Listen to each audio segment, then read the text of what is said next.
Good morning, beautiful. I've got a channel message. We walk the path to God through the darkness and into the light, for it is the time of the light, and darkness will not prevail. We must remember who we are and where we came from so we can carry on our message to the other side. Who we are remains intact beneath the surface inside our heart forever. A memory of who we once were, untouched by the world, untouched by the darkness. We are that light. We've always been that light. And now we strive to remember that light and bring it to the rest of the world. Make it sparkle. And so it is. Amen. This is a period of time when a lot of energies are moving to the surface. A lot of people feel like they might be at war with a part of themselves, with something externally, or they might feel challenged by what they're seeing in the world and feel like we're heading into a season of real darkness. But actually what we're doing is heading into a season of light. We've been in a season of darkness. We've been in a season of darkness for some time, and we've been transforming it, and we've been transmuting it, and we have been turning it into something useful that we can take with us into this new earth. And for those of you that don't know what I'm talking about when I talk about the new earth is all about love. It's all about balance. It's all about peace. It's all about surrender. It's all about God. It's all about honoring and respecting this beautiful planet and each other.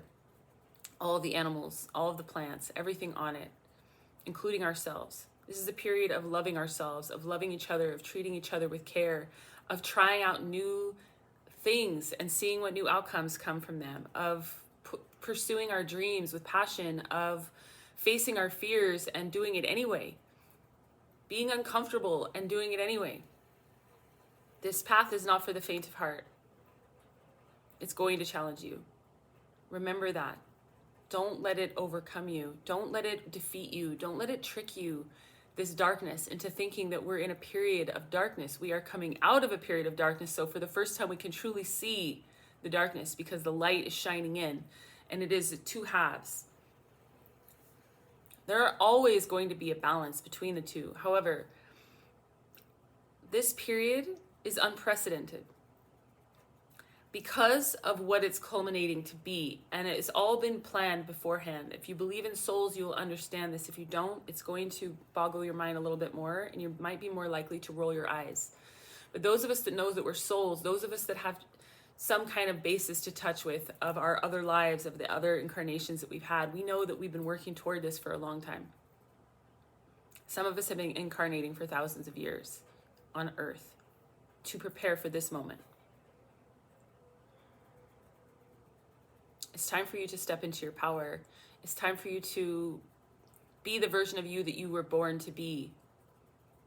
And not a lot of people are going to understand you. Not a lot of people might even respect you at first because they might see what you're doing and misunderstand you, misunderstand your motives. But that's not for you to worry about. You just need to worry about showing up as the version of you that you came here to be. Okay, so I'm going to keep this one short and sweet, but I love you. Just take a deep breath and surrender. Whatever it is that you're holding on so tight to, surrender it. And if you've already surrendered, just get ready for a really, really big shift in your life. And it's going to be beautiful. It doesn't mean it's not going to challenge you. At times, it's going to be very difficult. Growth is always difficult. They don't call them growing pains for nothing. Just know that this is part of the process. The shedding, the feeling of all these intense emotions, anger, fear, rage, sadness, grief, tears, all of that is absolutely part of this process. The shedding of the darkness of the old paradigms so that we can transmute them into something else. Pour it into your art projects, pour it into your self-love routine, pour it into your, whatever it is that you are working on that's important to you. Transmute it all and funnel it, like the beautiful energy that it is, into whatever it is that you need energy for. That's the secret, I believe, to success on this very bizarre, strange planet that we've incarnated on. And if you feel any desire or connection with me personally and you want to connect or collaborate or contribute to this work, please check out my website, sacredmuseproject.com. I fucking love you. Keep going.